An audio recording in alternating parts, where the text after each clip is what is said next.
It's been almost a full week since the Cowboys lost to the Packers, and people still can't stop talking about the biggest story to come out of that game. Social video for exactly what you need. Catapult. Unique. Powerful. Creative. This week, as I've heard people break down the Cowboys and Packers, one of the biggest things that I've heard is just how unlucky the Cowboys were.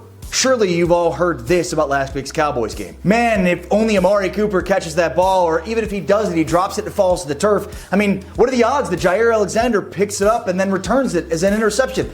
I mean, how do the officials miss such a bad, blatant hold against Michael Gallup on Dak's third interception? God, and the unsportsmanlike conduct penalty on Jason Garrett just compounded a missed call by the officials. Every game, and I mean every game, we can do this. We can play this game. We can pick and choose moments from that game and think, man, if only those little margins had been differently, if only they had gone a different way, the outcome of the game would have been vastly different. And it's true. But that's how sports goes. There's constantly plays throughout the course of a game that have a lot of luck involved. Whether or not the ball drops to the ground, or whether or not a penalty is called, whether or not the coach makes the right decision, whether or not the quarterback misses throws. I mean, my goodness, Kevin King dropped a would-be pick six in this game that nobody conveniently brings up when it comes to all the other components of this game that the Cowboys just couldn't get lucky on. To put it blankly, the Cowboys didn't lose because of that Amari Cooper dropped pass, or because of a missed call on Michael Gallup being interfered with, or even because of Kevin King dropping a would-be pick six. The Cowboys lost this game because they came up with 0 points over the course of their first 4 possessions.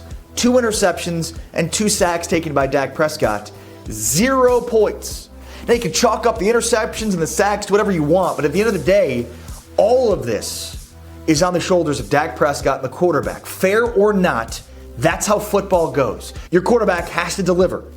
And when they don't, they're criticized for it, right or wrong. The Cowboys are asking Dak Prescott to do something that he's really never done before throughout the course of his career. Be a high-volume passer. Can Dak Prescott be a high-volume passer and be successful? I believe he can. The Cowboys are starting to figure out ways in which they're being defended. The thing is, they may lose some of these games early on in the season, and that might be, to some people, an indictment of the type of team that they have because they can't beat good teams. But that's not an indicator of the future for this football team, right? What they're doing now is figuring out how teams are trying to defend them. And what they have to do moving forward is figure out how to overcome some of these areas in which they've been taken advantage of. The Cowboys also have a major issue at kicker with Brett Maher, seen here attempting a field goal. The Cowboys can't continue to trot out a guy that was bottom third in field goal percentage last season and hasn't exactly inspired confidence so far this season. Bring in other kickers to try out. Make no mistake about it. If you have an inconsistent and bad kicker, it will haunt you in the biggest moments of your season. Now, at the end of the day, anybody that tells you that they know what this Cowboys team is after 5 weeks hasn't been paying attention to the National Football League. Whatever any of these NFL teams are today is not what they will be towards the end of the year.